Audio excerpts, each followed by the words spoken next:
നമസ്കാരം സാർ. നമസ്കാരം. ഞാൻ സാറിനെ കുറിച്ച് ആദ്യം കേൾക്കുന്നത് ട്രിവാൻഡ്രം മെഡിക്കൽ കോളേജിൽ സോമൻ സാറിൽ നിന്നാണ്. ഞാനന്ന് സോമൻ സാർ എന്നെ പ്രൊഫസറായിരുന്നു, ന്യൂട്രീഷൻ പ്രൊഫസറാണ്. അപ്പോൾ ഞാനിങ്ങനെ ഇടയ്ക്ക് സാറിൻ്റെ മുറിയിൽ പോയി സാറിനോട് സംസാരിക്കുക എന്നുള്ള ഒരു പതിവുണ്ടായിരുന്നു. എനിക്ക് സാറിൻ്റെ ഒരുപാട് പെയിൻറ്റിങ് ബുക്സ് ഉണ്ട്, ഫോട്ടോഗ്രാഫി ബുക്സ് ഉണ്ട്. സാർ ഈ ഇംഗ്ലണ്ടിലൊക്കെ പോകുമ്പം കൊണ്ടുവരുന്ന പഴയ, ഇന്നിപ്പോൾ അതൊക്കെ അവൈലബിളാണ് ഡിജിറ്റൽ, പക്ഷേ അന്നത്തെ അവൈലബിൾ ചെറിയ സ്ലൈഡുണ്ട്, ഭയങ്കര ഒറിജിനൽ പെയിൻറ്റേഴ്സിന്. സാർ ഈ മ്യൂസിയമൊക്കെ സന്ദർശിക്കുമ്പോൾ ഇതൊക്കെ കാണാൻ വേണ്ടി ഞാൻ പോകും. അപ്പോൾ അങ്ങനെയുള്ളൊരു സാഹചര്യത്തിലാണ് സാറിങ്ങനെ എന്നോട് ചോദിച്ചു, രാംകുട്ടി അറിയാമെന്ന് ചോദിച്ചു. അപ്പോൾ ഞാൻ പറഞ്ഞു എനിക്കറിയില്ല. അങ്ങനെ ഒരാളുണ്ട് എന്ന് പറഞ്ഞിട്ടൊരു പഴയൊരു മാഗസിൻ, എനിക്കൊന്ന് മെഡിക്കൽ കോളേജിൻ്റെ 25-ാമത്തെയോ 50-ാമത്തെയോ മറ്റേ വാർഷികത്തിൻ്റെ. അപ്പോൾ അതിൽ പടങ്ങളൊക്കെ നോക്കാൻ പറഞ്ഞു. അപ്പോൾ ഞാൻ നോക്കിയപ്പോൾ ഭയങ്കര രസകരമായിട്ടുള്ള ഭയങ്കര മോഡേൺ ഇത് എന്താണ് കാർട്ടൂൺ മോഡൽ, കാർട്ടൂണും പിന്നെ ഈ പറയുന്ന ഇല്ലുസ്ട്രേഷൻസ്. അപ്പോൾ ഞാൻ പറഞ്ഞത് ആര് വരച്ചാൽ? ഇതാണ് രാമൻകുട്ടി വരച്ചാണ്. അപ്പോൾ ഞാൻ ആദ്യം വിചാരിച്ചൊരു ഫൈനാൻസ് കോളേജിലെ ആൾ വല്ലതും ആയിരിക്കും എന്ന് വിചാരിച്ചു. അപ്പോൾ അത് സാർ എനിക്ക് ആ കോപ്പി തരികയും ചെയ്തു. അപ്പം പറഞ്ഞു ഇത് ഇദ്ദേഹം ഡോക്ടറാണ്, MD പീഡിയാട്രിക്സ് കഴിഞ്ഞ ആളാണ്. അപ്പോൾ എനിക്ക് ഭയങ്കര അത്ഭുതമായി. അപ്പോൾ ഞാൻ പറഞ്ഞ് പരിചയപ്പെടണം, പക്ഷേ ഇപ്പോൾ സ്ഥലത്തില്ല, അദ്ദേഹം CDSൽ എംഫിൽ ചെയ്തുകൊണ്ടിരിക്കുകയാണ്. അപ്പോൾ എനിക്ക് അന്ന് സാറിനോട് ചോദിക്കണമെന്നുണ്ടായിരുന്നു. കാര്യം ഈ പീഡിയാട്രിക്സ് സാറിന് എസ്പെഷ്യലി MD പീഡിയാട്രിക്സ് നമ്മൾ എൻട്രൻസ് എഴുതുന്ന വിദ്യാർത്ഥികളുടെ ഫസ്റ്റ് ചോയ്സൊക്കെയാണ്, വലിയ പിടിയുള്ള ഒരു സ്പെഷ്യാലിറ്റിയാണ്. അപ്പോൾ അങ്ങനൊരു വലിയ സ്പെഷ്യാലിറ്റിയിൽ ക്ലിനിക്കൽ ട്രെയിനിങ് കഴിഞ്ഞതിന് ശേഷം സാറ് CDSE പോയി MPhil ഹെൽത്ത് എക്കണോമിക്സിൽ ചെയ്യുകയും പിന്നെ ഹെൽത്ത് റിസർച്ചിലേക്ക് വരികയും പിന്നെ ഹാർവാർഡിൽ പോയി പബ്ലിക് ഹെൽത്ത് പഠിക്കുകയും അവിടെ വലിയ റിസർച്ചറാകാനുള്ള സാധ്യത ഉണ്ടായിരിക്കും. അത് വേണ്ടെന്ന് വെച്ച് കേരളത്തിലേക്ക് വരികയും ഒരു പബ്ലിക് ഹെൽത്ത് മേഖലയിൽ അച്യുതമേനോൻ സെൻറ്ററിൽ ഒക്കെ വർക്ക് ചെയ്യുന്നൊരു സാഹചര്യം. അപ്പോൾ ഞാൻ അന്ന് പലപ്പോഴും സാറിനോട് ചോദിക്കാൻ ഉദ്ദേശിക്കുന്ന ഒരു കാര്യം ചെയ്യും, എന്തുകൊണ്ട് സാർ ഈ ക്ലിനിക്കൽ MD പീഡിയാട്രിക്സിനെ പോലെ ഇത്ര വലിയ ശോഭനമായ ഭാവിയുള്ള എന്ന് വെച്ചാൽ വേറെ മറ്റു പല അർത്ഥത്തിലാണ് ഉള്ള ഒരു സ്പെഷ്യാലിറ്റി മാറി, പ്രത്യേകിച്ചും മെഡിക്കൽ ഗ്രാജുവേറ്റ്സിന് അത്ര വലിയ താല്പര്യമൊന്നും ഇല്ലാത്ത പബ്ലിക് ഹെൽത്തിലേക്ക് എന്തുകൊണ്ട് വന്നു എന്നുള്ള ഒരു ചോദ്യമാണ് എനിക്ക് എന്തുകൊണ്ട് അതിപ്പോൾ ഞാൻ ചോദിക്കുകയാണ്. അത് ഒരു ഒറ്റ ചോദ്യമല്ല സത്യം പറഞ്ഞാൽ ഇത്. കാരണം താങ്കൾ സൂചിപ്പിച്ചതുപോലെ അതിന് പല സ്റ്റേജ് ഉണ്ടായിരുന്നു. അപ്പോൾ ഓരോ സ്റ്റേജിലുള്ള ഉത്തരം ഞാൻ പറയാം. ആദ്യം പീഡിയാട്രിക്സ് എനിക്ക് സത്യം പറഞ്ഞാൽ വലിയ ഇഷ്ടപ്പെട്ട് പോയതാണ്. ഇപ്പോഴും പീഡിയാട്രിക്സ് ഞാൻ മിസ് ചെയ്യുന്നുണ്ട്. കാരണം അത് കുട്ടികളുമായിട്ട് ഇടപഴകാനുള്ള ഒരു അവസരമാണല്ലോ. അപ്പോൾ അത് വലിയൊരു ലോസാണ്, ജീവിതത്തിൽ നിന്ന് മാറ്റി നിർത്തപ്പെട്ട ഒരു അവസരമാണത്. പക്ഷേ ഞാൻ പീഡിയാട്രിക്സൊക്കെ കഴിഞ്ഞപ്പോൾ അന്ന് എനിക്ക് പൊതുവേ സാമൂഹ്യമായിട്ടുള്ള കാര്യങ്ങളിൽ താല്പര്യം ഉണ്ടായിരുന്നു, ഇനി ഹെൽത്തുമായിട്ട്. അപ്പോൾ ഞാൻ ഈ പറഞ്ഞ പോലെ സോമൻ സാറിൻ്റെ കൂടെ അന്ന് CDS ലൈബ്രറിയിൽ ഇടയ്ക്കിടയ്ക്ക് പോകും. അപ്പോൾ അവിടെ നിന്ന് ഇതുപോലെ ഈ മെഡിസിൻ എന്നുള്ള എസ്റ്റാബ്ലിഷ്മെൻറ്റിനെ ക്രിട്ടിസൈസ് ചെയ്യുന്ന കുറേ ഒരു ലെഫ്റ്റ് വിങ് എന്ന് പറയാമെന്ന് പറഞ്ഞുകൂടെ, അങ്ങനെയുള്ള കുറേ മാവറിക് ചിന്തകരുണ്ടായിരുന്നു. അത് ഇപ്പോൾ അവരെക്കുറിച്ച് അധികം കേൾക്കുന്നില്ല. പക്ഷേ 70s ഇപ്പോൾ ഇവാൻ ഇലീച്ച്, പിന്നെ വിസെൻ്റ് നവാറോ എന്ന് പറഞ്ഞൊരു പ്രൊഫസറുണ്ട്, അദ്ദേഹം ജോൺസ് ഹോപ്കിൻസിൽ, അദ്ദേഹം സ്പാനിഷ് സിവിൽ വാറിൽ റിപ്പബ്ലിക്കൻ സൈഡിൽ വർക്ക് ചെയ്തിട്ടുള്ള ഡോക്ടറായിരുന്നു. പിന്നെ അവിടെ നിൽക്കാൻ വയ്യാതെ രക്ഷപ്പെട്ട് അമേരിക്കയിൽ പോയി അവിടെ ജോൺസ് ഹോപ്കിൻസിലെ പ്രൊഫസർ. അടുത്ത കാലം വരെ അദ്ദേഹം സ്ഥാപിച്ച ഒരു ജേർണലൊക്കെ ഉണ്ട്, international journal of health services എന്ന് പറയും. അപ്പോൾ അദ്ദേഹത്തിൻ്റെ ഒരു പുസ്തകമുണ്ട്, അദ്ദേഹം എഡിറ്റ് ചെയ്ത് മെഡിസിൻ അണ്ടർ ക്യാപിറ്റലിസം എന്ന് പറഞ്ഞു. അപ്പോൾ അതിലുള്ള ആശയങ്ങളൊക്കെ വായിച്ചപ്പോൾ ഈ പറഞ്ഞ മാതിരി മെഡിസിൻ എന്ന് പറഞ്ഞാൽ ഒരു എസ്റ്റാബ്ലിഷ്മെൻറ്റ് എന്നുള്ള നിലയ്ക്ക് ഒരു ആശുപത്രിയിൽ നടക്കുന്ന സംഭവം അല്ല എന്നൊരു ബോധം എനിക്ക് ഉണ്ടായി. അപ്പം ഞാൻ ആക്ച്വലി അതെനിക്ക് പണ്ടേ ഉണ്ട്. ഞാൻ സോമൻ സാറിനോട് സൂചിപ്പിക്കുകയും ചെയ്തതാണ്, അതായത് എനിക്ക് പബ്ലിക് ഹെൽത്ത് പഠിക്കാൻ താല്പര്യമുണ്ട്, സോഷ്യൽ പ്രിവെൻറ്റീവ് മെഡിസിൻ. അപ്പോൾ സാറ് സത്യം പറഞ്ഞാൽ അതിനെതിരായിട്ട് ഉപദേശിച്ചു. അപ്പം സാറ് അന്ന് പറഞ്ഞ വാചകം ഞാൻ പറയുന്നില്ല, കാരണം അത് പറഞ്ഞാൽ നമ്മുടെ ഈ കമ്മ്യൂണിറ്റി മെഡിസിനുള്ള കൊലീഗ്സിന് കുറച്ച് അത് അവർക്ക് ഇഷ്ടപ്പെടാത്തതുകൊണ്ട് ഞാനത് ഇവിടെ പറയുന്നില്ല. എന്തായാലും ആ ഡിപ്പാർട്ട്മെൻറ്റിലേക്ക് പോകണ്ട എന്ന് പറഞ്ഞുകൊണ്ടാണ് ഞാൻ പിന്നെ പീഡിയാട്രിക്സിൽ തന്നെ ഉറച്ച് നിന്നത്. അപ്പോൾ അങ്ങനെ വന്നപ്പോൾ ഞാൻ ഇതുപോലെ അന്ന് പരിഷത്തുമായിട്ട് ആദ്യം ബന്ധപ്പെടുന്ന സൈലൻറ്റ് വാലി ഇതിലാണ്. അപ്പോൾ അന്ന് ഇതിനെക്കുറിച്ചൊന്നും എനിക്കൊന്നും അറിഞ്ഞൂടാ. പക്ഷെ അന്ന് ഈ MP-യുടെയും ഒക്കെ പ്രസംഗങ്ങളൊക്കെ കേട്ട് പല യോഗങ്ങൾക്കൊക്കെ പോയി എൻവയൺമെൻറ്റലിനെ കുറിച്ചൊരു അവയർനെസ് ഒക്കെ വന്നത് അപ്പോഴാണ്. അപ്പോൾ അങ്ങനെ വന്നപ്പോൾ പരിഷത്തുമായിട്ട് ഇടപെട്ടു. അപ്പോൾ പരിഷത്തിന് അന്നത്തെ ഒരു മെഡിക്കൽ ഫീൽഡിലുണ്ടായിരുന്ന വലിയൊരു ത്രസ്റ്റ് എന്ന് പറയുന്നത് ഈ നിരോധിക്കപ്പെട്ട മരുന്നുകളുടെ റാഷണൽ പ്രിസ്ക്രിപ്ഷൻ. അപ്പോൾ അങ്ങനെയാണ് എനിക്ക് തോന്നുന്നു ഇക്ബാലൊക്കെ എന്നെ ശ്രദ്ധിച്ചു തുടങ്ങിയെന്ന് തോന്നുന്നു. അപ്പോൾ അദ്ദേഹം എല്ലാം കൂടി പല ക്യാമ്പയിനിലും ഞാൻ പങ്കെടുത്തിട്ടുണ്ട് അന്ന്. അപ്പോൾ അന്ന് ഇതുപോലെ അതിനെക്കുറിച്ച് അതിൻ്റെ സോഷ്യൽ വശങ്ങൾ പഠിക്കണം എന്നൊരു താല്പര്യം എനിക്കുണ്ടായി. അങ്ങനെ വന്നപ്പോഴാണ് ഈ MPhil അപ്ലൈഡ് എക്കണോമിക്സ് CDSലുണ്ട് എന്ന് മനസ്സിലായത്. അപ്പോൾ അതിന് വലിയൊരു കഥയാണ്. കാരണം അത് ഗവൺമെൻറ് എംപ്ലോയീസിന് അവർ ഡെപ്യൂട്ടേഷൻ തരും എന്ന് അന്ന് ഡോക്ടർ TN കൃഷ്ണനായിരുന്നു ഡയറക്ടർ. അദ്ദേഹം എന്നോട് സൂചിപ്പിച്ചു, നിങ്ങൾ അപ്ലൈ ചെയ്യുകയാണെങ്കിൽ നിങ്ങൾക്ക് സാലറി പ്രൊട്ടക്ഷൻ കിട്ടും, അതുകൊണ്ട് നഷ്ടമൊന്നുമില്ല, വന്ന് പഠിച്ചിട്ട് പോകാം. ഒരു വർഷം എങ്ങാണ്ടേ ഉള്ളൂ കോഴ്സ്, എളുപ്പം ചെയ്യുകയും ചെയ്യാം. അപ്പോൾ ഞാൻ വിചാരിച്ചു അതൊരു നല്ല അവസരമാണല്ലോ, നമുക്ക് വേറെ നഷ്ടപ്പെടാനില്ല. എനിക്ക് DM ലെവലിലോട്ട് പോകാൻ താല്പര്യമില്ലായിരുന്നു. അതായത് ഏതെങ്കിലും ഒരു സിസ്റ്റത്തിനെ കുറിച്ച് മാത്രം, ഇപ്പോൾ ന്യൂറോളജി, കാർഡിയോളജി, ഗാസ്ട്രോൻട്രോളജി, അങ്ങനെ എന്തോ എനിക്ക് അതിനോട് വലിയൊരു താല്പര്യം തോന്നിയില്ല. കാരണം എന്നെ ഇപ്പോഴും ഞാൻ വിചാരിക്കുന്ന, അഫ്കോഴ്സ് ഞാൻ അങ്ങനെയുള്ള ഒരു മോശമായിട്ട് പറയല്ല, എന്നാലും ഒരു ഡോക്ടർ എന്നുള്ള നിലയ്ക്ക് നമ്മൾ ചുരുങ്ങി പോകുന്നതായിട്ട് എനിക്ക് തോന്നുന്നുണ്ട്. ഒരു ടെക്നീഷ്യനെ പോലെ അല്ലെങ്കിൽ റിപ്പയർ ചെയ്യുന്ന ആളായിട്ട് മാറുന്ന അതെനിക്കിപ്പോഴും, അതുകൊണ്ട് അതിനോട് വലിയ താല്പര്യം അന്നും തോന്നിയില്ല. അപ്പോൾ ഇത് കുറച്ചുകൂടെ ബ്രോഡർ ലെവലിലോട്ടാണല്ലോ പോകുന്നത്. അപ്പോൾ അതുകൊണ്ട് അതിന് പോകാൻ തീരുമാനിച്ചു. അങ്ങനെ അവിടെ ചെന്നെല്ലാം കഴിഞ്ഞ് കഴിഞ്ഞപ്പോൾ എനിക്ക് ഡെപ്യൂട്ടേഷൻ ഒട്ട് കിട്ടിയില്ല, അത് നിഷേധിച്ചു. അത് കാരണം നിങ്ങളുടെ ഫീൽഡേ അല്ല, ഡോക്ടർമാരെന്തിനാണ് ഇത് പഠിക്കാൻ പോകുന്നതെന്നൊക്കെ അന്ന് DME ഒക്കെ ഫയലിൽ എഴുതി എല്ലാവരും അത് കുളമാക്കി. ചുരുക്കി പറഞ്ഞാൽ ഞാൻ കുറേ കാലം എൻ്റെ ഭാര്യയുടെ ശമ്പളം ഉണ്ടായതുകൊണ്ട് മാത്രം ഇങ്ങനെ കഷ്ടിവെട്ടി കഴിച്ചു കൂടിയാണ്. അപ്പോൾ സത്യം പറഞ്ഞാൽ അത് എനിക്ക് തോന്നുന്നത് ഇവിടെ പറയേണ്ടതുണ്ട്, അതുകൊണ്ട് ഞാൻ പറയുന്നു. അങ്ങനെ ഇരിക്കുമ്പോൾ പരിചയമുള്ള ഒരാൾ എന്നോട് പറഞ്ഞു, ഒരു കടലാസ് എഴുതുമെന്ന് എഴുതി. അന്ന് ശ്രീ കരുണാകരനാണ് ചീഫ് മിനിസ്റ്റർ. അപ്പോൾ അദ്ദേഹത്തിന് നമുക്കൊന്ന്, ഞാൻ പറഞ്ഞു എനിക്ക് കുഴപ്പമില്ല, അപ്പോൾ അങ്ങനെ അദ്ദേഹം ഫ്രീ ആയിട്ടിരുന്നൊരു സമയത്ത് ഈ മനുഷ്യൻ എന്നെയും കൂട്ടി അദ്ദേഹത്തിൻ്റെ അടുത്ത് ചെന്നു. അപ്പോൾ പുള്ളി ഇപ്പോൾ എന്നെ അറിയാം, പറഞ്ഞു കഴിഞ്ഞാൽ എനിക്ക് നേരിട്ട് വലിയ പരിചയമില്ലെങ്കിലും ആളെ അറിയാമെന്ന് പറഞ്ഞു. അപ്പോൾ അദ്ദേഹം പറഞ്ഞു എന്തെങ്കിലും ഫിനാൻസിൻ്റെ ഒബ്ജക്ഷൻ കൊണ്ടായിരിക്കും. അപ്പോൾ ഞാൻ പറഞ്ഞു ഫിനാൻസിൻ്റെ ഒബ്ജക്ഷൻ ആണെന്ന് തോന്നുന്നില്ല, ഞങ്ങളുടെ ഡിപ്പാർട്ട്മെൻറ്റും ഒബ്ജക്റ്റ് ചെയ്തിട്ടുണ്ട്, അതുകൊണ്ടാണ്. സാരമില്ല, നമുക്ക് ശരിയാക്കാം എന്ന് പറഞ്ഞ് 2 ആഴ്ചയ്ക്ക് എനിക്ക് ഡെപ്യൂട്ടേഷൻ അനുവദിച്ചു വന്നു. അങ്ങനെ ആ സമയത്ത് ഞാൻ രക്ഷപ്പെട്ടത്. അങ്ങനെ 1 കൊല്ലം കൊണ്ട് ആ കോഴ്സ് തീർന്നു. അപ്പോൾ ആ കോഴ്സ് തീർന്നപ്പോൾ എനിക്ക് കൂടുതൽ ഇതിൻ്റെ ഒരു ബ്രോഡർ പബ്ലിക് ഹെൽത്തിലേക്ക് താല്പര്യം വന്നു തുടങ്ങി. അങ്ങനെ വന്നപ്പോൾ ഡോക്ടർ TN കൃഷ്ണൻ തന്നെ ആണ് എനിക്ക് ഈ ഹാർവേഡിൽ പോകാനുള്ള ഒരു സ്കോളർഷിപ്പ് അദ്ദേഹത്തിൻ്റെ ഒരു ആഭിമുഖ്യത്തിൽ, അന്ന് ഫോർഡ് ഫൗണ്ടേഷൻ്റെ പൈസയാണ്. അന്ന് ഇവിടെ ലിങ്കൺ ചെൻ എന്ന് പറഞ്ഞ ഒരു പ്രൊഫസർ, പ്രൊഫസറല്ല, അന്ന് അദ്ദേഹം ഫോർഡ് ഫൗണ്ടേഷൻ്റെ തലവനായിരുന്നു ഇന്ത്യയിൽ. അദ്ദേഹം ഒരു ചൈനീസ് അമേരിക്കനാണ്, അതായത് അമേരിക്കൻ ചൈനീസ്, അവിടെ വളർന്ന ചൈനക്കാരനാണ്, കണ്ടറിയാം. അപ്പോൾ അദ്ദേഹത്തിൻ്റെ ഒരു ബ്രദർ ഇൻ ലോ, നമുക്കൊക്കെ അറിയാവുന്ന ഒരു ഹിന്ദി സംസാരിക്കുന്ന ഒരു നടനാണ് ടോം ഓൾട്ട്മാൻ എന്ന് പറഞ്ഞത്. അദ്ദേഹത്തിൻ്റെ സഹോദരിയുടെ ഹസ്ബൻഡാണ് ലിങ്കൺ. അപ്പോൾ ലിങ്കൺ ഇവിടുന്ന് ഫോർഡ് ഫൗണ്ടേഷൻ തലവനായിരുന്ന ലിങ്കൺ അത് വിട്ടിട്ട് ഹാർവേഡിൽ പ്രൊഫസറായിട്ട് പോവുമായിരുന്നു. അപ്പോൾ കൃഷ്ണൻ സാറ്, അപ്പോൾ അദ്ദേഹമായിരുന്നു എൻ്റെ ഒരു പെൻറ്റർ, അല്ലെങ്കിൽ അവിടുത്തെ പ്രൊഫസറായിട്ട്. പുള്ളിയാണ് എന്നെ അവിടെ അതിൻ്റെ ഇതൊക്കെ ശരിയാക്കി തന്നത്. അങ്ങനെ ഞാൻ അവിടെ മാസ്റ്റേഴ്സ് പഠിക്കാനായിട്ട് പോയി. പിന്നെ മാസ്റ്റേഴ്സ് പഠിച്ച് കഴിഞ്ഞപ്പോൾ പിന്നെ അവർ PhD ചെയ്യാൻ പറഞ്ഞു, അതിനുള്ള സ്കോളർഷിപ്പും ശരിയാക്കി തന്നു. പക്ഷെ അപ്പോൾ ആ സമയമാകുമ്പോഴേക്കും ഞാനിങ്ങനെ നിരന്തരമായി കുറേ വർഷങ്ങളായിട്ട് പഠിച്ചുകൊണ്ടിരിക്കുകയായിരുന്നു. പിന്നെ വൈഫ് ഇവിടെ MDക്ക് ജോയിൻ ചെയ്തു, കുഞ്ഞ് ചെറുതായിരുന്നു. അതെല്ലാം കൂടെ ഞാൻ വിചാരിച്ചു ഇനി കുറേയും കൂടി അവിടെ നിന്ന് പഠിക്കാൻ എനിക്ക് എപ്പോഴും താല്പര്യമുള്ള കാര്യമാണ്. പക്ഷേ അവിടെ തന്നെ നിൽക്കുന്നത് നമുക്ക് പേഴ്സണലായിട്ട് വലിയ പ്രശ്നമാണ്. അപ്പോൾ എൻ്റെ പേരൻസൊക്കെ വയസ്സായി. അങ്ങനെ ഞാൻ തിരിച്ച് വരാൻ തീരുമാനിച്ചു. അങ്ങനെയാണ് തിരിച്ചെത്തിയപ്പോഴും എനിക്ക് പീഡിയാട്രിക്സ് വിട്ട് കളഞ്ഞിട്ട് ഇങ്ങനെ ഇതിൽ നിൽക്കണം എന്നൊരു താല്പര്യത്തോടെ അല്ല വന്നത്. അതാ ഞാൻ പറഞ്ഞത്, അത് ആകസ്മികമായിട്ട് സംഭവിച്ചതാണ്. അപ്പോൾ ഇങ്ങനെ വന്നു കഴിഞ്ഞപ്പോൾ അന്ന് ഇവിടെ വന്നപ്പോൾ എനിക്ക് വേറെ ജോലിയൊന്നുമില്ല. അപ്പോൾ ഞാൻ ആദ്യം അപ്പോൾ ഞാൻ അന്ന് പോകുന്നതിന് മുമ്പേ നമ്മുടെ പരിഷത്ത് ഇവിടെ ആദ്യത്തെ ഹെൽത്ത് സർവേ നടത്തി 87 നടത്തിയ ഹെൽത്ത് സർവേയുടെ ഡാറ്റ മുഴുവൻ കെട്ടി വെച്ചിരിക്കുകയായിരുന്നു. ഞാൻ തിരിച്ചു വരുമ്പോഴും അത് അവിടെ തന്നെ ഇരിക്കുക, അത് അനലൈസ് ചെയ്യാൻ ആർക്കും അറിഞ്ഞുകൂടാ.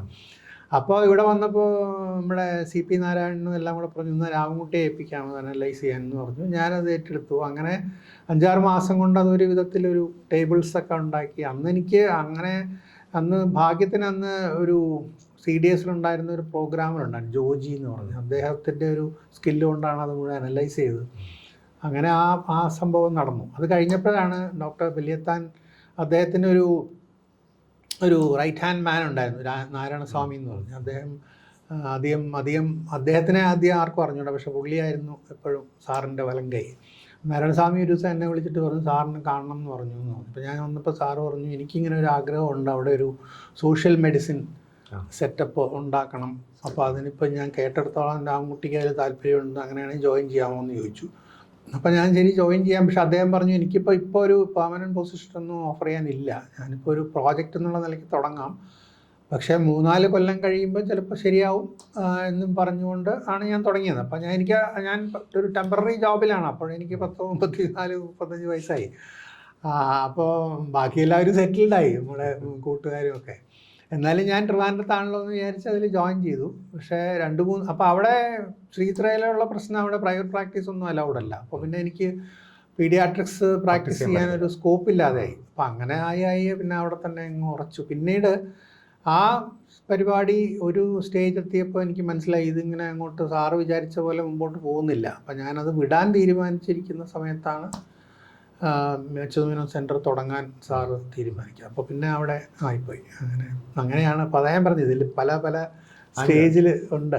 സാറ് ഇടയ്ക്ക് പറഞ്ഞൊരു കാര്യം എപ്പോഴും നമ്മൾ സംസാരിച്ചപ്പോൾ ഈ ഗണിതശാസ്ത്രവുമായിട്ട് പബ്ലിക് ഹെൽത്തിനുള്ള അതെ അതായത് എനിക്ക് പിന്നെ പബ്ലിക് ഹെൽത്തിൽ വന്നപ്പോൾ എനിക്ക് വളരെ ഇഷ്ടപ്പെടാനുള്ള ഒന്നാമത്തെ കാര്യം അത് കുറച്ചുകൂടെ ബ്രോഡറാണ്. പിന്നെ ഈ പറഞ്ഞ പോലെ എനിക്ക് കുറച്ചൊക്കെ ലോകത്ത് സംഭവിക്കുന്ന കാര്യങ്ങളിലും അതിൻ്റെ ഒരു ജിയോ പൊളിറ്റിക്സും എല്ലാം താല്പര്യമുള്ള വിഷയങ്ങളാണ്. ഞാൻ പറഞ്ഞില്ല നേരത്തെ വായിച്ചിട്ടുള്ള ഇപ്പോൾ ഇവാൻ ഇലീച്ചും. ഇപ്പോൾ ഇവാൻ ഇലീച്ചൊക്കെ വായിച്ചപ്പോൾ എനിക്ക് തോന്നിയ കാര്യം, ഇവാൻ ഇലീച്ച് പറയുന്നത് ഭയങ്കര എക്സ്ട്രീം ഒരു വ്യൂ ആണ്. ഈ മെഡിസിൻ എന്ന് പറയുന്നത് ഒരു ഡിസ്ട്രക്റ്റീവ് എലിമെൻ്റ് ആണ് സൊസൈറ്റിയിൽ, അത് ഇല്ലാതാവണം എന്നാണ് അദ്ദേഹം പറയുന്നത്. അതായത് മെഡിസിൻ എന്ന് പറയുന്ന ഇൻസ്റ്റിറ്റ്യൂഷൻ ഈസ് വെരി നെഗറ്റീവ്, അതിനെ ഇല്ലാതാക്കുകയാണ് വേണ്ടതെന്നാണ് അദ്ദേഹത്തിൻ്റെ കാര്യം. അപ്പോൾ എനിക്ക് എന്തുകൊണ്ട് അത് ശരിയല്ലല്ലോ, അങ്ങനെയല്ലല്ലോ, അതിന് ക്രിറ്റിസിസം ഉണ്ട്, പക്ഷേ അതേ വേണ്ട എന്ന് പറയുന്നത് ശരിയല്ലല്ലോ. പക്ഷെ എനിക്ക് എങ്ങനെ പറയണമെന്ന് അറിഞ്ഞുകൂടാ, അതിനുള്ള വിവരം എനിക്കില്ല. കൂടുതൽ വായിക്കണം, പഠിക്കണം. അപ്പോൾ അങ്ങനെയൊക്കെയുള്ള താല്പര്യങ്ങൾ. അതിൻ്റെ കൂടെ തന്നെ എനിക്ക് അവിടെ ഹാർവാർഡിൽ പോയപ്പോൾ പറഞ്ഞ മാതിരി സ്റ്റാറ്റിസ്റ്റിക്സ്, എക്കണോമിക്സ് ഒക്കെ ഒരുപാട് പഠിച്ചപ്പോൾ എനിക്ക് പണ്ട് മുതലേ സംഖ്യകളോട് വലിയ താല്പര്യമുള്ള ആളാണ്. മാത്തമാറ്റിക്സ് വിട്ടിട്ട് മെഡിസിന് വരണമെന്ന് വളരെ ആലോചിച്ച് എടുത്തൊരു തീരുമാനമാണ്. സാധാരണ മെഡിസിന് വരുന്ന ആളുകളോട് ചോദിച്ചാൽ അവർ പറയും കണക്ക് എനിക്ക് തീരെ പറ്റാത്തതുകൊണ്ട് ഞാൻ ഇതിലോട്ട് വന്നു എന്ന് പറയുന്ന ഒരുപാട് പേരെ ഞാൻ കണ്ടിട്ടുണ്ട്. ഞാൻ അങ്ങനെ അല്ലായിരുന്നു. അപ്പോൾ അവിടെ ചെന്നപ്പോൾ സ്റ്റാറ്റിസ്റ്റിക്സ് ഒക്കെ പഠിക്കുമ്പോൾ എനിക്ക് അതിൻ്റെ മാത്തമാറ്റിക്കൽ തിയറിയൊന്നും അത്ര അതിനുള്ള സ്കില്ല് എനിക്കില്ല. പക്ഷേ അവർ പറയുന്ന കാര്യം എന്താണെന്ന് എനിക്ക് പെട്ടെന്ന് മനസ്സിലാവും. അപ്പോൾ അതുകൊണ്ട് ആ പബ്ലിക് ഹെൽത്തിനോടുള്ള ഒരു താല്പര്യം നിലനിൽക്കാനുള്ള ഒരു വലിയ കാരണം ഞാനിപ്പോഴും ഡാറ്റാ സയൻസ് ഒക്കെ ഇങ്ങനെ പഠിച്ചോ, ഇപ്പം പ്രോഗ്രാമിംഗ് പഠിക്കുന്നു, പൈത്തൺ പഠിക്കുന്നു. കാരണം എനിക്ക് അതൊരു രസമാണ്. അപ്പോൾ അത് എനിക്ക് തോന്നുന്നത് ഇതിൽ ഉറപ്പിച്ചു നിർത്താൻ അതിന് ഒരുപാട് ശാസ്ത്ര വിഷയങ്ങൾ അതിനകത്ത് ഉൾപ്പെടുന്നുണ്ട്. പൊളിറ്റിക്സ് ഉണ്ട്. അതെ, അതാണ് എക്സാക്ട്ലി. അതായത് ഇപ്പം നമ്മൾ സാധാരണ മെഡിസിനിൽ നിന്ന് വിട്ടിട്ട് കുറേയും കൂടെ ബ്രോഡറായിട്ടുള്ള ഇപ്പോൾ history, economics, sociology, statistics, anthropology എല്ലാം കൂടെ പബ്ലിക് ഹെൽത്തിൽ റിഫ്ലക്റ്റ് ചെയ്യും. അപ്പോൾ അത് എനിക്ക് വളരെ ഒരു ഇൻ്റലക്ച്വലി മച്ച് മോർ സാറ്റിസ്ഫൈഡ് എന്നുള്ള ഒരു തോന്നൽ ഉണ്ടായിരുന്നു. അതുകൊണ്ടാണ് നമ്മുടെ മെഡിക്കൽ പ്രൊഫഷണൽസിനിടയിൽ ആക്ച്വലി ഇപ്പോൾ പബ്ലിക് ഹെൽത്തിനോട് അങ്ങനെ ഒരു ഇപ്പം കുറച്ച് പേര് വരുന്നുണ്ട്. പക്ഷെ എന്നാൽ തന്നെയും പൊതുവെ പബ്ലിക് ഹെൽത്തിലേക്ക് സീരിയസ് ആയിട്ടുള്ള ഒരു എൻട്രി ഇതുവരെ വരുന്നില്ല. ശരിക്കും പറഞ്ഞാൽ നല്ല സമർത്ഥരായ വിദ്യാർത്ഥികൾ വരുന്നില്ല എന്നുള്ളൊരു വസ്തുതയാണ്. എന്നാൽ പക്ഷേ നമുക്കിന്ന് വളരെ ആവശ്യമുള്ള ഒരു കാര്യവുമാണ് കേരളത്തിൽ. നമ്മൾ പബ്ലിക് ഹെൽത്തിൽ വളരെ ഒന്നാം സ്ഥാനത്തൊക്കെയാണെന്നാണ് നമ്മൾ പറയുന്നത്. ഇപ്പോൾ അടുത്ത കാലത്തായിട്ട് കേരളത്തിലുണ്ടായിട്ടുള്ള ചില ഇഷ്യൂസ്, ഇപ്പോൾ ഉദാഹരണമായിട്ട് വാട്ടർ ബോൺ ഡിസീസ്, നമുക്ക് ഒരുപാട് അസുഖങ്ങൾ നമ്മൾ തടഞ്ഞു നിർത്തുകയാണ് ചെയ്യുന്നത്. അപ്പം വാട്ടർ ബോൺ ഡിസീസ്, ഇപ്പം അട്ടപ്പാടിയിലുള്ള ചില ഇഷ്യൂസ്. അപ്പോൾ ഒരു സമയത്ത് ഈ ഐസൊലേഷൻ വാർഡ് പോലെ സാറിനറിയാലോ, ഐസൊലേഷൻ വാർഡുകൾ വേണ്ട എന്ന് പറഞ്ഞ് നമ്മൾ അടച്ചുപൂട്ടി. പക്ഷെ ആ സമയത്താണ് നമുക്ക് നിപ്പ വരുന്നത്, നമുക്ക് ഈ പുതിയ എമർജിങ് ഡിസീസ് വരുന്നത്. അപ്പോൾ ചുരുക്കത്തിൽ പബ്ലിക് ഹെൽത്ത് ഒരുപക്ഷെ ഈ ഹെൽത്ത് സിസ്റ്റത്തിൻ്റെ തന്നെ ഒരു ഫണ്ടമെന്റൽ അടിസ്ഥാനപരമായിട്ടുള്ള ഒരു കാര്യമായിട്ട് പറയാൻ പറ്റും. അപ്പോൾ ഈ ഒരു സാഹചര്യത്തിൽ നമുക്ക് കേരളത്തിൽ പബ്ലിക് ഹെൽത്ത് ഈ പൊതുജനാരോഗ്യത്തിലുണ്ടായിട്ടുള്ള ചില ചേഞ്ചസ് ഉണ്ട്. നമ്മൾ അങ്ങനെ ചില പഠനങ്ങൾ ഉണ്ടായിട്ടുണ്ടല്ലോ, സോമൻ സാറിൻ്റെയൊക്കെ തന്നെ ചില പഠനങ്ങളുണ്ട്. അതൊന്ന് സാറിന് ചില തരത്തിൽ ഒന്ന് വിശദീകരിക്കാൻ പറ്റും. എന്തൊക്കെ തരത്തിലുള്ള നമ്മളിപ്പോൾ ഏതൊക്കെ സ്റ്റേജിലൂടെയാണ് അത് കടന്നുപോയി ഇപ്പോൾ എവിടെ എത്തി നിൽക്കുന്നതെന്ന് ഒന്ന് പറയാൻ പറ്റും? പബ്ലിക് ഹെൽത്ത് ഒരു വെസ്റ്റേൺ ഒരു സ്റ്റോറി എടുക്കുകയാണെങ്കിൽ ഒരു 19ാം നൂറ്റാണ്ടിലാണ് അത് എമർജ് ചെയ്യുന്നത് ഒരു ശാസ്ത്രം എന്നുള്ള നിലയ്ക്ക്. അത് കൂടുതലൊരു ഹൈജീൻ അപ്രോച്ചായിരുന്നു. അത് പലപ്പോഴും ഈ പ്ലേഗ് അങ്ങനെയുള്ള ഇൻഫെക്ഷ്യസ് ഡിസീസസ് ഒരുപാട് വർദ്ധിച്ചു വന്നപ്പോൾ അതിനെക്കുറിച്ചുള്ള ചിന്തയും അപ്പോൾ അതിൽ അവർക്ക് അന്ന് ശരിക്കും പറഞ്ഞാൽ അതിൻ്റെ ഒരു സയൻസ് ഒന്നും പിടികിട്ടിയിരുന്നില്ല. പക്ഷേ കൈ കഴുകുക അല്ലെങ്കിൽ വൃത്തിയായിട്ടുള്ള പരിസരങ്ങൾ സൂക്ഷിക്കുക, ഇതുകൊണ്ടൊക്കെ മരണനിരക്ക് കുറയ്ക്കാൻ പറ്റും എന്ന് അവർ കണ്ടുപിടിക്കുക. അതിനൊരു പബ്ലിക് ഹെൽത്ത് മൂവ്മെൻറ്റ് എന്ന് പറയുന്ന ഒരു സംഭവം അമേരിക്കയിലും ഇൻഡിപെൻഡൻ്റായിട്ട് ബ്രിട്ടനിലും എല്ലാം ഉണ്ടായിരുന്നു. അതായത് സിറ്റികളൊക്കെ വൃത്തിയാക്കുക. അപ്പോഴാണ് ഈ സാനിറ്ററി ടോയ്ലറ്റ്, ഡ്രെയിനേജ്, അന്ന് ഈ ലണ്ടനിൽ കോളറ വന്നു. ലണ്ടനിൽ കോളറ ഉണ്ടായിരുന്നു നമുക്കിപ്പോൾ ആലോചിക്കാൻ പറ്റില്ല. പക്ഷേ ലണ്ടൻ കോളറ വലിയൊരു സംഭവമായിരുന്നു. അന്നാണ് അത് പബ്ലിക് ഹെൽത്തിന് ഒരുപാട് കോൺട്രിബ്യൂട്ട് ചെയ്തിട്ടുണ്ട്. ജോൺ സ്നോവിൻ്റെ കണ്ടുപിടുത്തങ്ങളും എങ്ങനെയാണ്. പക്ഷെ അന്ന് അദ്ദേഹത്തിന് ഈ കോളറ ഒരു സൂക്ഷ്മജീവിയാണെന്നൊന്നും കണ്ടുപിടിക്കാനൊന്നും പറ്റിയില്ല. അദ്ദേഹം കണ്ടുപിടിച്ചത് വെള്ളത്തിൽ കൂടിയാണത് പകരുന്നത് അതാണ് അദ്ദേഹം ഉറപ്പിച്ചത്. അതുകൊണ്ട് വാട്ടർ സപ്ലൈ പ്യുവർ ആയിരിക്കണം. അപ്പോൾ അതിനോട്ട് കടന്നു. അപ്പോൾ അങ്ങനെ അവർ ഡെവലപ്പ് ചെയ്ത് വന്നു. പിന്നീടാണ് ഈ ജേം തിയറിയൊക്കെ വന്നതുമൊക്കെ. അപ്പോൾ ഈ ഇൻഡിവിജ്വൽ ഹെൽത്ത് എന്നുള്ളതിൽ നിന്ന് മാറി സമൂഹത്തിൻ്റെ ആരോഗ്യം, അത് പോപ്പുലേഷൻ്റെ ആരോഗ്യം എന്നുള്ള കൺസെപ്റ്റിലേക്ക് വന്നത് ഏകദേശം ആ സമയത്തൊക്കെയാണ്, 80s അതെ അല്ലേ, 850 ശേഷമുള്ള കാലഘട്ടം. അപ്പോൾ അതോടെ പിന്നീട് അത് ഈ പറഞ്ഞ മാതിരി ഇപ്പോൾ ജേംസ് കണ്ടുപിടിച്ചു. പിന്നെ ലൂയി പാസ്ചർ വാക്സിനേഷൻ പലതിനും, റേബീസ് അടക്കം പലതിനും പ്രതിരോധ കുത്തിവയ്പ്പുകൾ കണ്ടുപിടിക്കുക. അപ്പോൾ അത് പിന്നെ അങ്ങനെയുള്ള പല കണ്ടുപിടുത്തങ്ങളും വന്നു. പോപ്പുലേഷൻ ലെവലിലുള്ള ഇൻ്റർവെൻഷൻ കൊണ്ട് ആളുകളുടെ മരണനിരക്കും രോഗാതുരതയും കുറയ്ക്കാൻ സാധിക്കും എന്നുള്ളൊരു കൺസെപ്റ്റ് വന്നു. പിന്നെ അതോടൊപ്പം തന്നെ ഈ വെസ്റ്റേൺ കൺട്രീസിലുണ്ടായ വലിയൊരു കാര്യം, അവരുടെ ഈ റെക്കോർഡ് കീപ്പിംഗ് ഒരു വലിയ സംഭവമാണ്. അപ്പം ബ്രിട്ടനൊക്കെ തന്നെയാണെങ്കിലും അവരുടെ ഇൻഫൻറ്റ് മോർട്ടാലിറ്റി 1900 മുമ്പ് വരെയുള്ളതൊക്കെ അവർക്ക് ഇപ്പോഴും ഗണിച്ചെടുക്കാൻ പറ്റുന്നുണ്ട് റെക്കോർഡ്സ്. അപ്പോൾ അതിൽ നിന്ന് തന്നെ ആളുകൾ തോമസ് മക്കിയോൺ എന്ന് പറഞ്ഞൊരു ഡോക്ടറുണ്ട്, അദ്ദേഹത്തിൻ്റെ റോൾ ഓഫ് മെഡിസിൻ എന്ന് പറഞ്ഞൊരു പുസ്തകമുണ്ട്. അദ്ദേഹം അതിൽ സമർത്ഥിക്കുന്നത്, കണക്കുകൾ വെച്ച് സമർത്ഥിക്കുന്നത്, ബ്രിട്ടനിലെ മോർട്ടാലിറ്റി കുറയാനുള്ള പ്രധാന കാരണം മെഡിക്കൽ കെയർ അല്ല എന്നുള്ളൊരു ഇതാണ്. അതായത് അവിടെ വന്ന ന്യൂട്രീഷനിൽ വന്ന വലിയൊരു മാറ്റം, അതായത് 19-ാം നൂറ്റാണ്ട് കഴിഞ്ഞപ്പോഴത്തേക്കും കുറച്ചുകൂടി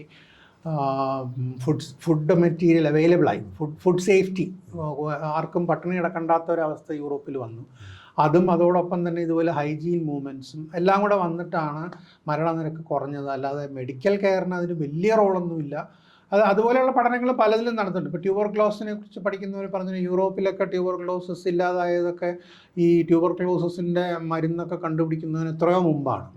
അതേ സമയത്ത് നമ്മളെപ്പോലുള്ള രാജ്യങ്ങളിൽ മരുന്നൊക്കെ കണ്ടുപിടിച്ചപ്പോൾ ഒരുപാട് മരുന്നുണ്ടായിട്ട് ഇപ്പോഴും നമ്മൾ അതുമായിട്ട് സ്ട്രഗിൾ ചെയ്യുന്നു.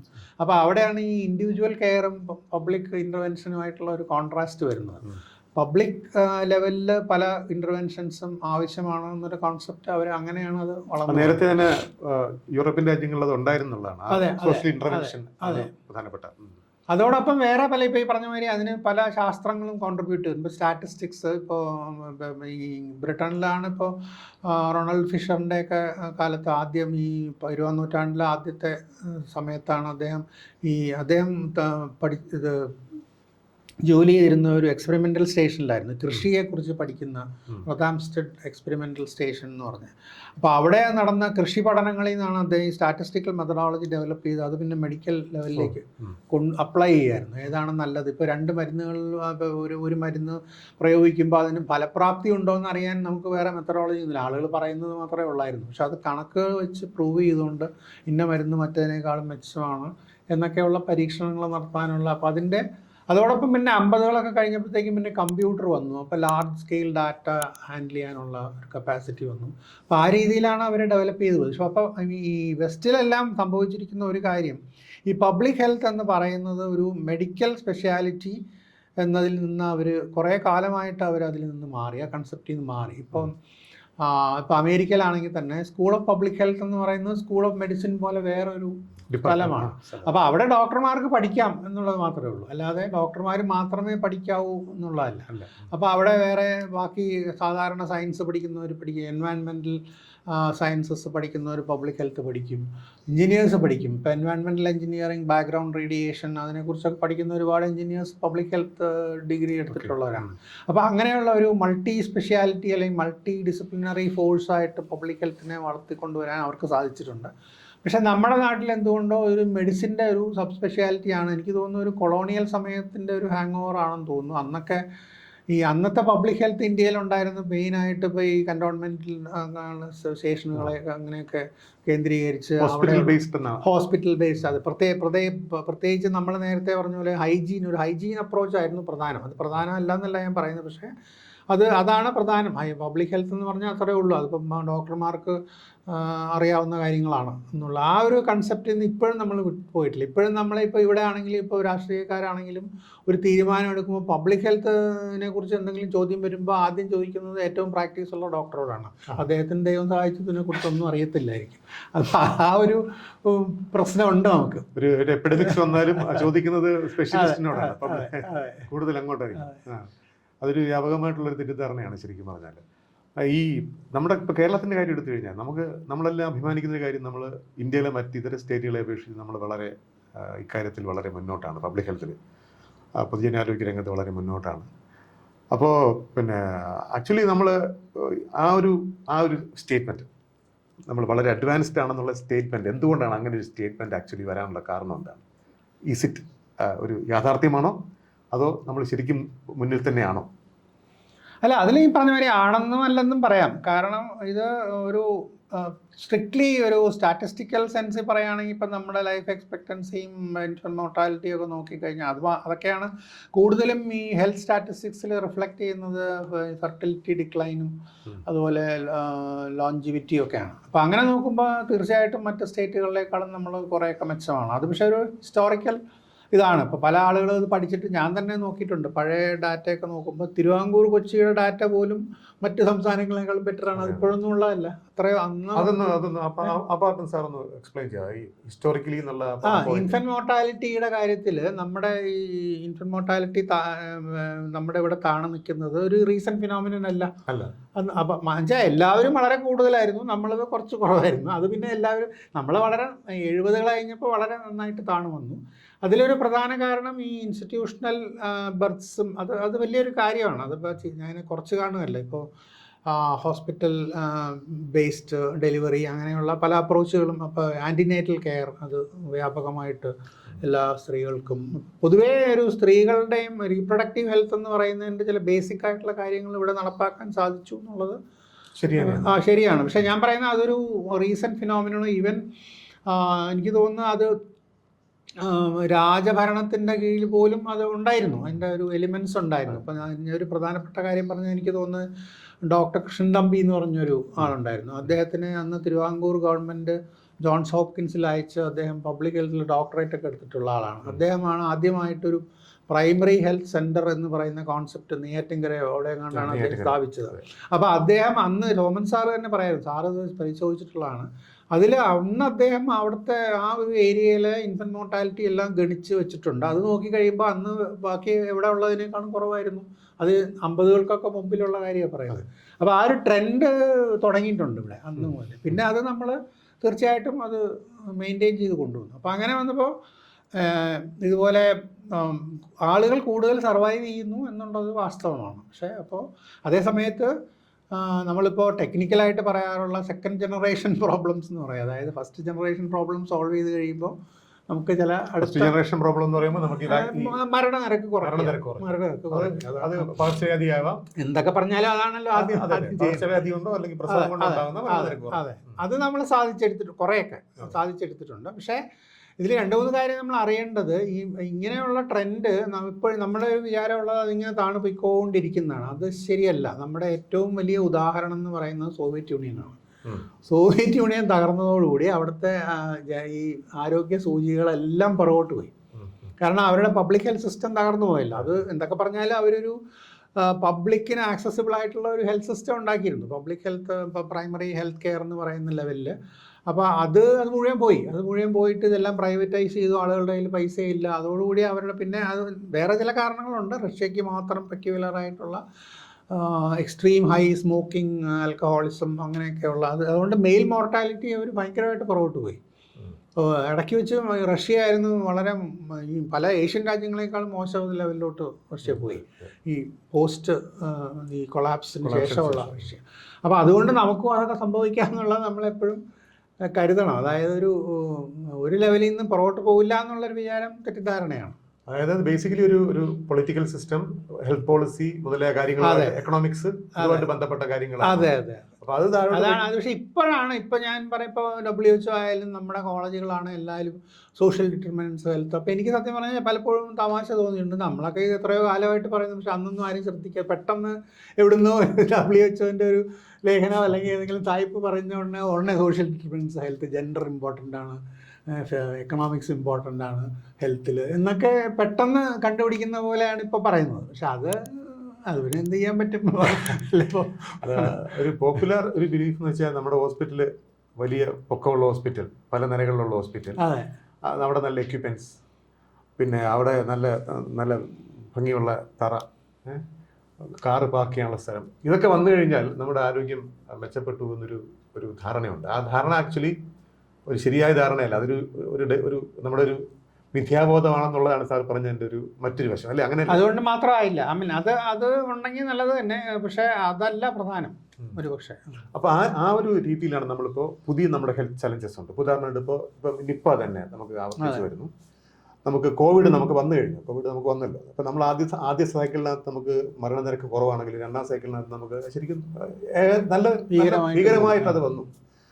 അതുപോലെ തന്നെ പല പുതിയ തരത്തിലുള്ള പല പുതിയ ഈ എപ്പിഡമിക്സ്, ഇപ്പോൾ ഈ അമീബിക് എൻകെഫലൈറ്റിസ് എന്ന് പറയുന്ന സംഗതി നമ്മുടെ. അപ്പോൾ ഇതെല്ലാം നമ്മൾ ഒരു കാലത്ത് നമ്മൾ വളരെ സേഫ് ആണെന്ന് വിചാരിച്ചൊരു സ്ഥലത്ത് നമ്മൾ അത്ര സേഫ് അല്ലാത്തൊരു സ്ഥലത്തേക്ക് പോവുകയാണ്, അത്ര സേഫ് അല്ലാത്ത. അപ്പോൾ ഇത് ഇതൊരു വളരെ പ്രധാനപ്പെട്ട ഒരു പബ്ലിക് ഹെൽത്ത് ഇഷ്യൂ ആണ്. അപ്പോൾ എന്തുകൊണ്ട് നമുക്ക് ഇതെങ്ങനെ നമ്മൾ മാനേജ് ചെയ്യുന്നു? ഇതൊരു പബ്ലിക് ഹെൽത്ത് പെർസ്പെക്റ്റീവിൽ നമ്മൾ ഇതെങ്ങനെയാണ് കാണേണ്ടത്? അത് നമ്മുടെ ഒരു പബ്ലിക് ഹെൽത്ത് പരാജയമാണോ അതോ മറ്റെന്തെങ്കിലും കാരണങ്ങളാണോ? അതെങ്ങനെയാണ് സാർ അതിനെ കാണുന്നത്? എങ്ങനെയാണ്? ഒരു തരത്തിൽ ചെറിയ ഒരു തരത്തിൽ പറഞ്ഞാൽ ഒരു പരാജയമാണെന്ന് പറയാം. ഇൻ ദ സെൻസ് നമ്മൾ ആ ഒരു പുതിയ ചാലഞ്ചസിനനുസരിച്ച് നമ്മുടെ ഹെൽത്ത് സിസ്റ്റത്തിനെയും അതിൻ്റെ ട്രെയിനിങ്ങിനെയും കൊണ്ടുവരാൻ നമുക്ക് കഴിഞ്ഞിട്ടില്ല. ഇപ്പോൾ ഞാനിത് പലതവണ പറഞ്ഞിട്ടുള്ളതാണ്. അതായത് ഇപ്പോൾ ഡിസിഷൻ മേക്കിംഗ് അത് വളരെ പ്രധാനമാണ്. ഒരു ഹെൽത്ത് സിസ്റ്റത്തിൽ ഡിസിഷൻ മേക്കിംഗ്, പല ലെവലിലുള്ള ഡിസിഷൻ മേക്കിംഗ് ഉണ്ടല്ലോ. അപ്പോൾ അതൊരു മാനേജ്മെൻറ്റ് പ്രോബ്ലമായിട്ട് വേണമെങ്കിൽ പറയാം. അപ്പോൾ ആ ഡിസിഷൻ മേക്കിങ്ങിനുള്ള ഒരു സിസ്റ്റം നമുക്ക് ഇവിടെ ഇല്ല ശരിക്കും പറഞ്ഞാൽ. ഇപ്പോൾ ചെറിയ കാര്യങ്ങൾ പോലും മന്ത്രിയാണ് തീരുമാനിക്കുന്നത്. അപ്പോൾ അതൊരു ഫെയിലിയറാണ്. ഇപ്പോൾ നമ്മുടെ ഒരു ആർമിക്ക് എല്ലാ തീരുമാനവും ജനറൽ എടുക്കണം എന്ന് പറഞ്ഞാൽ അവർക്ക് യുദ്ധം ചെയ്യാൻ പറ്റില്ല. കുറേ കാര്യങ്ങൾ ഫീൽഡിൽ ചെയ്യേണ്ട കാര്യങ്ങളില്ലേ എന്ന് പറഞ്ഞ പോലെ ആ ആശുപത്രി ലെവലിൽ ചെയ്യേണ്ട പല കാര്യങ്ങൾക്ക് അവർക്ക് ഫിനാൻസസും ഇല്ല, ഡിസിഷൻ മേക്കിംഗ് പവറും ഇല്ല, ഒന്നുമില്ല. അപ്പോൾ അങ്ങനെയൊക്കെയുള്ള ഒരുപാട് സ്ട്രക്ചറൽ ഇഷ്യൂസ് ഉണ്ട്. അതൊക്കെ എത്രയോ കാലമായിട്ട് ആളുകൾ പറയും. ഇപ്പോൾ തന്നെ ഇപ്പോൾ പുതിയ കണക്കനുസരിച്ച് ഗവൺമെൻറ് മെഡിക്കൽ കോളേജ് എത്രയാണ്? 30. അല്ല ഗവൺമെൻറ് 12. അതെ. പക്ഷേ ഇതെല്ലാം കൂടെ ഒരു സെക്രട്ടറി DME എന്ന് പറഞ്ഞ അവിടെ ഇരുന്നുകൊണ്ട് ഒരാൾ അങ്ങോട്ട് മാറ്റി ആളെ ഇങ്ങോട്ട് മാറ്റി ഇങ്ങനെ ഒരു സ്ഥാപനം നടത്താൻ പറ്റുമോ?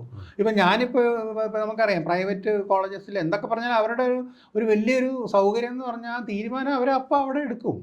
അങ്ങനെ ചെയ്യാൻ സർക്കാരിൽ സാധിക്കില്ല. പക്ഷേ ഇതുപോലെയുള്ള കോംപ്ലക്സ് ഹെൽത്ത് സിസ്റ്റത്തിനകത്ത് വളരെ ആവശ്യമാണത്. അക്കൗണ്ടബിലിറ്റി വേണം. തീരുമാനം എടുത്തത് ശരിയായില്ലെങ്കിൽ അത് ആരോടെങ്കിലും ഉത്തരം പറയേണ്ട ഒരു ചുമതല വേണം. പക്ഷേ തീരുമാനം എടുക്കാനുള്ള സ്വാതന്ത്ര്യം പോലും നമുക്ക് കൊടുത്തിട്ടില്ല. അത് ഇൻഫാക്ട് ഞങ്ങളൊക്കെ പണ്ടല്ല അടുത്ത കാലം വരെ ഇപ്പോഴും ഏതെങ്കിലും ഒരു അവസരം കിട്ടുമ്പോഴെല്ലാം പറയാറുണ്ട് ഈ മെഡിക്കൽ കോളേജുകളെ സ്വതന്ത്രമാക്കണം. അതിൻ്റെ തമാശ എന്താണെന്ന് വെച്ചാൽ നമ്മൾ വളരെ മോശമായിട്ട് വിചാരിക്കുന്ന, അല്ലെങ്കിൽ അപ്പുറത്ത് കർണാടക സ്റ്റേറ്റ് അവരൊരു 10 കൊല്ലം മുമ്പേ എന്ത് ചെയ്തെന്ന് അറിയാമോ?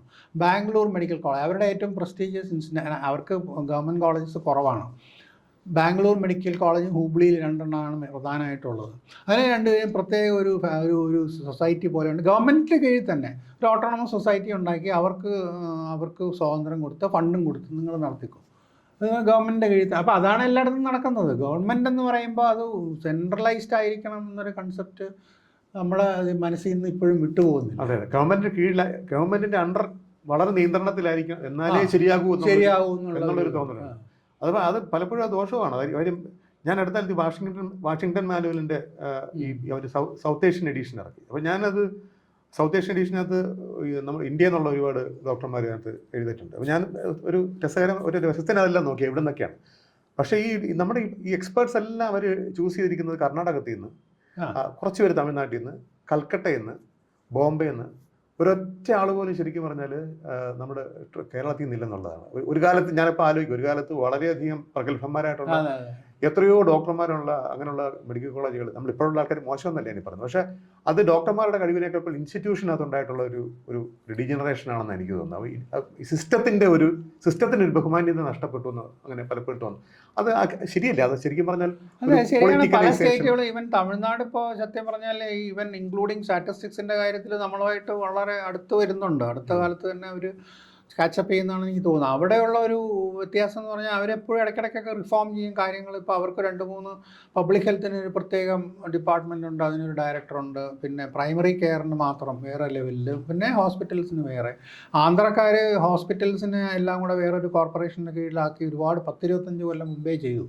അത് പ്രശാന്ത് മഹാപത്ര എന്ന് പറഞ്ഞൊരു അയാൾ ഡോക്ടറാണ്. അദ്ദേഹം എനിക്കറിയാം അദ്ദേഹം റിട്ടയർ ചെയ്തു. ഈ ഡോക്ടറായിട്ട് IAS ആയ ഒരു മനുഷ്യനാണ്. അപ്പോൾ പുള്ളിയായിരുന്നു അത് സ്ട്രക്ചർ ചെയ്തത്. അന്ന് പഴയ കാലത്ത് മറ്റേ ആന്ധ്ര ഒരു സ്റ്റേറ്റ് ആയിരുന്ന സമയത്ത് എന്തോ ഒരു പേരുണ്ട്, വൈദ്യ പരിഷത്തെന്നോ എന്തോ പറഞ്ഞു.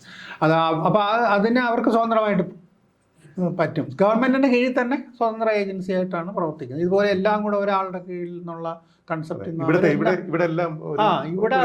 ഇവിടെ അത് പറ്റുന്നില്ല നമുക്ക്. എന്താണെന്നറിയില്ല. അതിൽ ഒരു പ്രധാന കാരണം എന്ന് പറഞ്ഞാൽ ഇപ്പം ഞാൻ പറയുന്നത് എനിക്കിത് ശരിയാണോ എന്ന് എനിക്ക് അറിഞ്ഞൂടാ. എങ്കിലും എൻ്റെ ഒരു ഹൈപ്പോത്തസിസ് ആയിട്ട് ഞാൻ പറയുന്നത് എന്താ വെച്ചാൽ, നമ്മുടെ നാട്ടിൽ ഈ ഇപ്പം പലതരത്തിലുള്ള ഹെൽത്തായ ഏത് ഡിപ്പാർട്ട്മെൻ്റ് ആയാലും ആരാണ് ഏറ്റവും പ്രധാനപ്പെട്ട ആളെന്ന് ചോദിച്ചാൽ അത് പൊതുജനമല്ല, രാഷ്ട്രീയക്കാരുമല്ല, ആ ഡിപ്പാർട്ട്മെൻറ്റിലുള്ള ഉദ്യോഗസ്ഥന്മാരാണ്. ഇപ്പോൾ അവരുടെ പ്രൊമോഷൻ സാധ്യതകൾ അതിന് വേണ്ടിയാണ് ബാക്കിയെല്ലാം ഇങ്ങനെ. അതിപ്പോൾ അതുകൊണ്ടാണ് ഇപ്പോൾ ട്രാൻസ്ഫർ, സത്യം പറഞ്ഞാൽ ട്രാൻസ്ഫറിന് വേണ്ടി ഇത്ര സമയം ചിലവാക്കുന്നത് എന്തൊരു കഷ്ടമാണ്. ഓൾമോസ്റ്റ് സമയം അതിന് നോംസ് ഒക്കെ ഉണ്ടാക്കി, അല്ലെങ്കിൽ ഇതുപോലെ സ്വതന്ത്രമായ ഇൻസ്റ്റിറ്റ്യൂഷൻസ് ഉണ്ടാക്കിയാൽ പോരെ. ഒരാൾക്ക് അങ്ങോട്ട് മാറണം എന്ന് തോന്നിയാൽ അയാളൊരു അപ്ലിക്കേഷൻ കൊടുക്കണം, എല്ലാവരും വേക്കൻസി ഉണ്ടെങ്കിൽ അത് കൺസിഡർ ചെയ്തിട്ട് കൊടുക്കാതിരിക്കുകയോ ചെയ്യണം. ആ രീതിയിലെങ്ങാനും ചെയ്തുകൂടെ.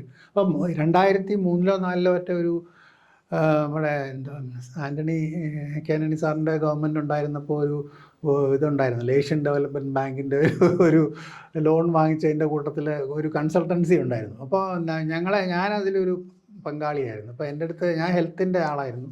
അപ്പോൾ എന്തൊക്കെ ചെയ്യണം എന്നൊക്കെ അന്നൊരു വലിയ വിശദമായ റിപ്പോർട്ട് കൊടുത്തതാണ്. അപ്പോൾ നമ്മുടെ ഇവിടെ വേറൊരു ഇഷ്യൂ അതാണ്, ഇങ്ങനെ എക്സ്പേർട്സിനെ ഉപയോഗിച്ച് ഒരുപാട് റിപ്പോർട്ടുകൾ ഉണ്ടാക്കും. അതെല്ലാം എവിടെ പോകുന്നു ദൈവത്തിന് മാത്രമേ അറിയാവൂ. ഇതൊന്നും ആരും ശ്രദ്ധിക്കാറ് പോലുമില്ല. കാരണം ഇതൊക്കെ തീരുമാനിക്കുന്ന അവസാനം വരുമ്പോൾ അതിലേറ്റവും വെസ്റ്റഡ് ഇൻട്രസ്റ്റ് എന്ന് പറയുന്നത് ഈ ഉദ്യോഗസ്ഥന്മാരുടെ പ്രൊമോഷനും അവരുടെ സ്കോപ്പുമാണ്. ഞാനത് പച്ചയ്ക്ക് പറയുന്നു എന്നുള്ളതേ ഉള്ളൂ. ഇതാണ് സംഭവം. അതൊരു ലോക്കൽ പൊളിറ്റിക്സും ഒക്കെ ചേർന്ന ഒരു കാരണം രാഷ്ട്രീയ പാർട്ടികളുടെ ഏറ്റവും വലിയ ഒരു നട്ടെല്ലെന്ന് പറയുന്ന അവരാണ്, അല്ലാതെ സാധാരണക്കാരൊന്നുമല്ല. ഇവരുടെ യൂണിയൻസും ഒക്കെ അതിൽ തീരുമാനിക്കുന്നത്. അപ്പോൾ അതിൻ്റെയൊക്കെ റിഫ്ലക്ഷൻ ഉണ്ട് അതിൽ.